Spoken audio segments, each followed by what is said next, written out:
Welcome back to the video series called Embracing Your Kingdom Platform, How to Become a Leader That's Easy to Follow. I'm Dave Rhodes. And I'm Shane Stacey. And we have loved being your guides on this journey as we've tried to talk to you and train you in 5 critical skills that are necessary for you to maximize your impact and influence as a leader.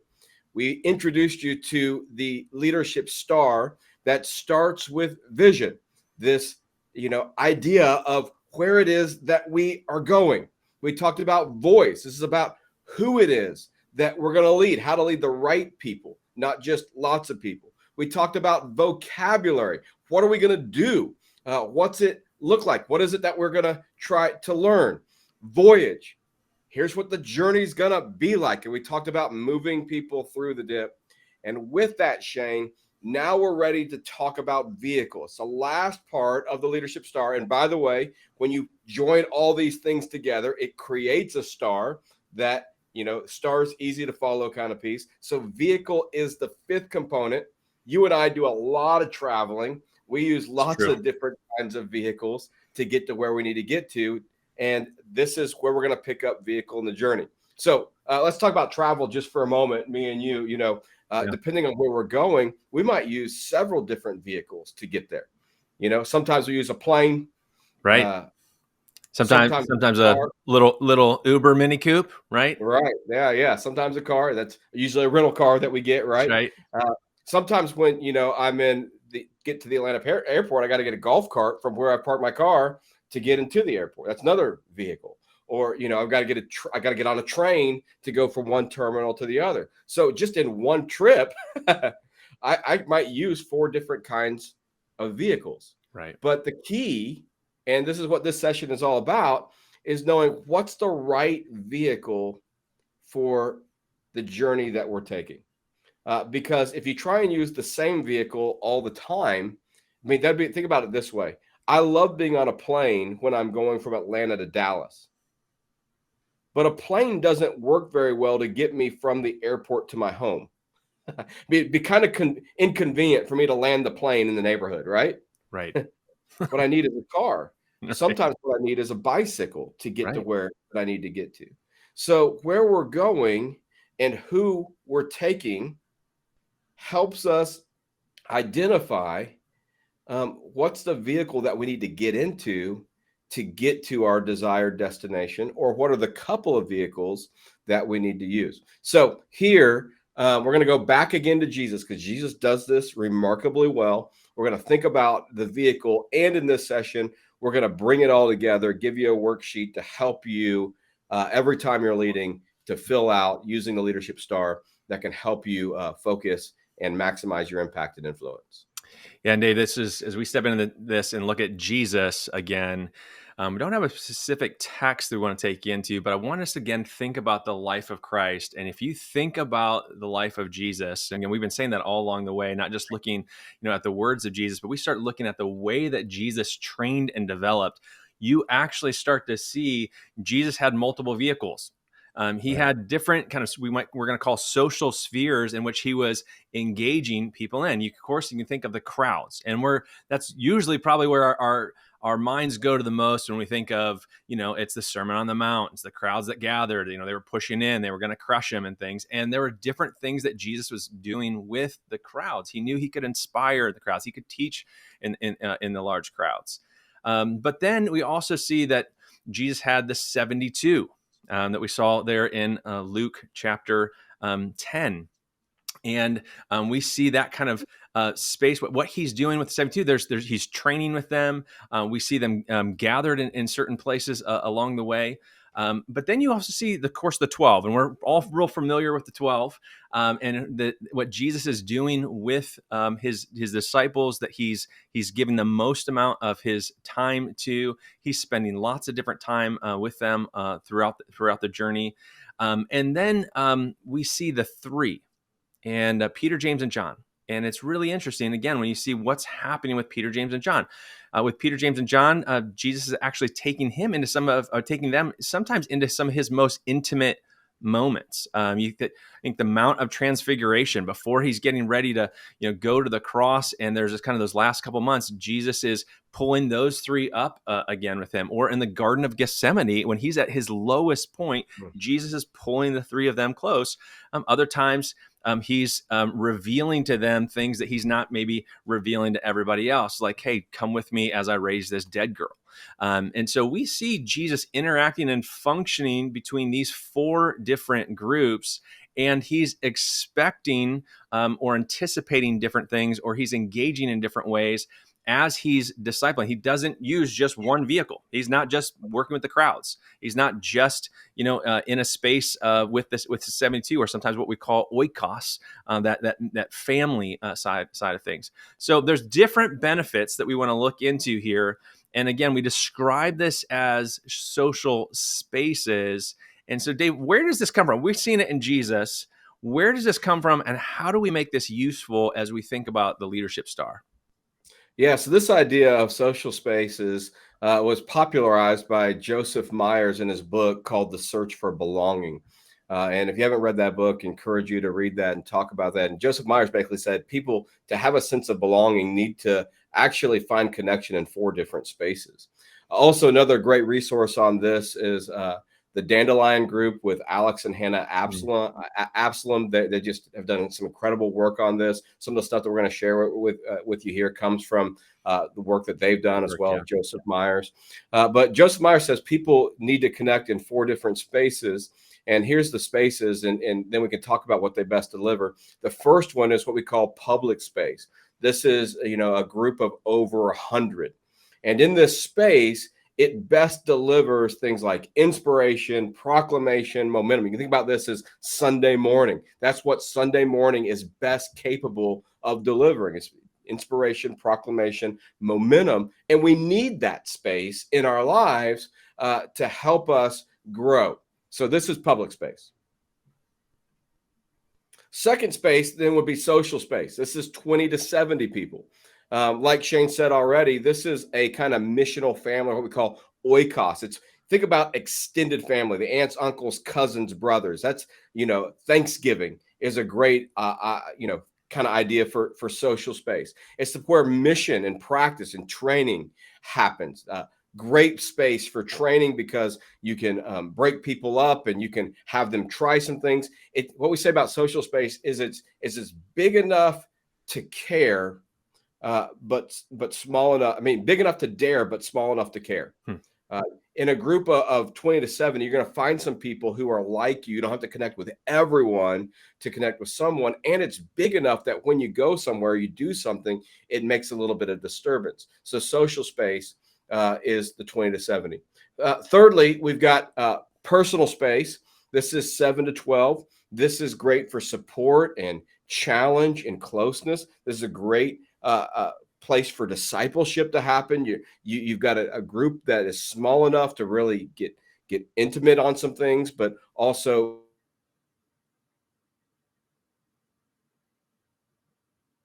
and then finally here is this kind of private or intimate space.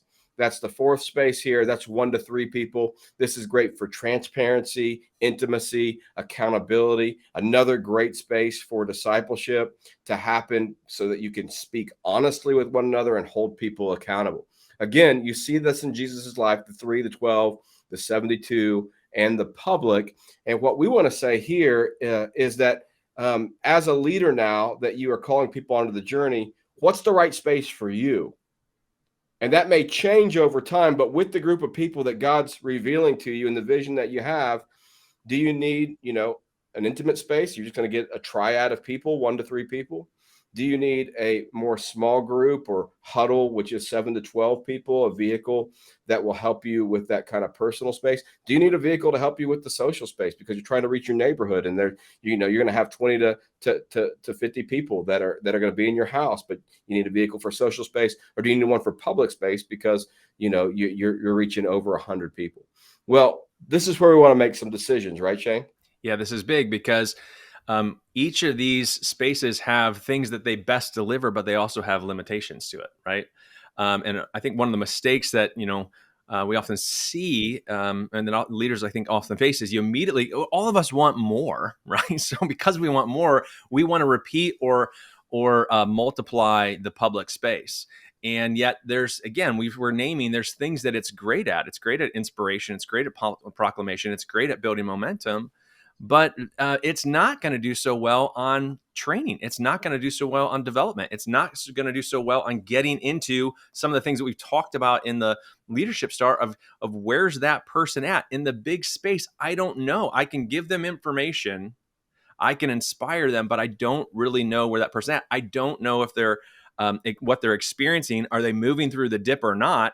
And I can just kind of blindly, move through that. So some of what we want to identify is what is it that people, because of where we're leading them, what is it that they may need most? Or, Dave, is there a combination of vehicles that we may need Right. because of what we're trying to develop people in and what we're trying to build out together? So one of the first decisions that we have to identify is to choose the space or spaces that you'll need according to the group that you're trying, what you're trying to accomplish with that group of people and what you're trying to build out together. And again, often you're going to need a combination of spaces to do that. The biggest mistake that people make on this when they're leading is because they've seen public space so much, their tendency is to think in every space we need to do what we do in public space. So all of a sudden you get into a personal space like a small group and it's a great vehicle, but what people don't need is someone preaching to them in small group. Right. There's a skill set that goes along with leading that. The other thing is that we have a tendency whenever God places something on our heart to immediately move the public space. We need to get this to over 100 people, but when really we might need to start with the 3, the 12, and the 72. We start to think, as pastors and leaders, a lot of times that we can accomplish everything, from the platform. We can't. We need all 3 of these, all 4 of these spaces. And like you said, Shane, sometimes when we're creating training, like when you and I create training, we know that's going to happen in the social space, but we're going to use personal and intimate space as well Right in that within it, right? training over the We're going to course of a break day. people into groups. Yeah, We're going to move people with a friend. And right. part of what you're doing there, literally in those moments, we're actually modeling that you could do this in a smaller context, with someone else as well. And also, again, what does that space best deliver? Yeah. So you're making 2 decisions here as you're leading people, as you have identified where you're headed and who you're leading. What's the space and the vehicle that you need to pick to go along with that? And then the second decision you're making here is it going to be in person? Is it going to be virtual? Or is it going to be hybrid? Yeah, this is So beautiful. is this something where you need to be together? Yeah. Is this something that you could do online in a Zoom kind of deal? Or do you want to combine these things? Right, Shane? Yeah. I mean, we've done this with multiple leaders along the way, and COVID obviously brought us up in the Right. hybrid world, right? Which is actually fantastic because we got lots of busy people. And I think of both of us have done this in different kinds of ways, but more recently, we've had a group of people where we did hybrid. What I mean by hybrid on that is we were pulling the leaders together for a dinner once a month, men and women together and things. And then we were moving into a virtual space in between because they're busy. Some of them had younger families and things, and it was just easier to click in. And so Dave, it's so fun. You have the ability today to not get stuck in only one way of doing that. We have to be in person, or it only can be virtual, but we can do a mix of in between. Great. So this is the last piece of the leadership star. We want to spend the rest of this session bringing it together. You've got a worksheet that you downloaded, hopefully, and we want to give you an example of how to bring all this together, what that might look like. And then we want to, help you equip you to do that. So if you have your worksheet, go ahead and pull that out now, because I want to walk you through a scenario that brings all 5 of these things together, from vision all the way to vehicle. I remember a couple of years ago, we were in the middle of COVID and our church was shut down like most of the churches across America were. And so we were recording Sunday morning worship, and then we were breaking into driveway churches where we could socially distance, but at least have some kind of form of community. And so my wife and I started a driveway church. We had people from our neighborhood, people from our church that were part of it. And several of these people, while we were going through a series on purpose, had identified that they didn't know what their purpose was. They didn't know what they were created to do.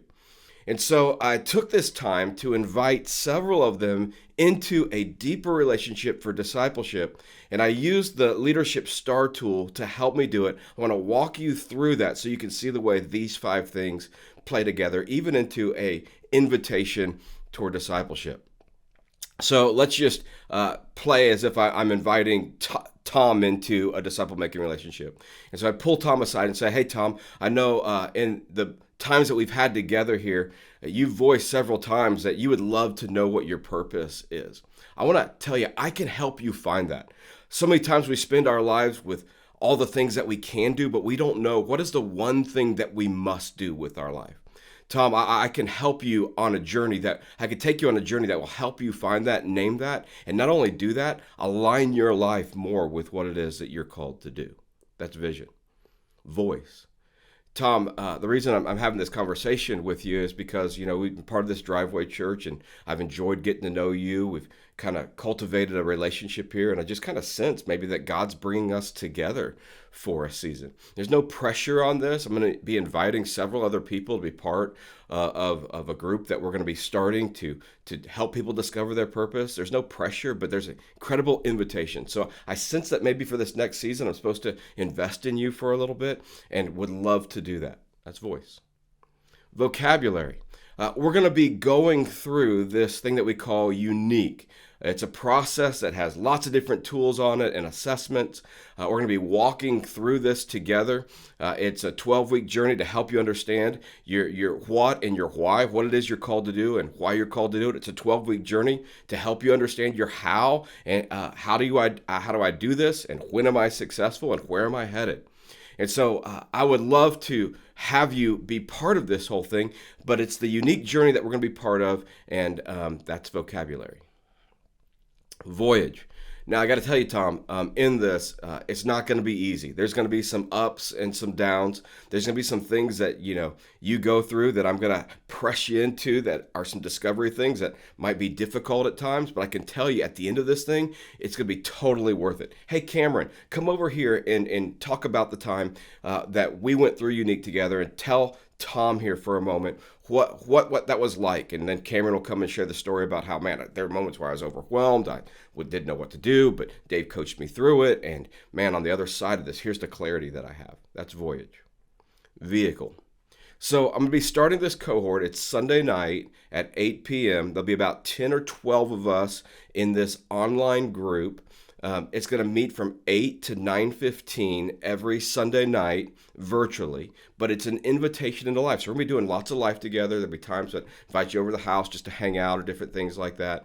But from 8 to 9:15, I need you to make a commitment to be there. And to be part of this whole thing. Again, it's online, so you don't have to worry about getting your kids settled or anything like that. We'll be doing that virtually, but it's an invitation into life.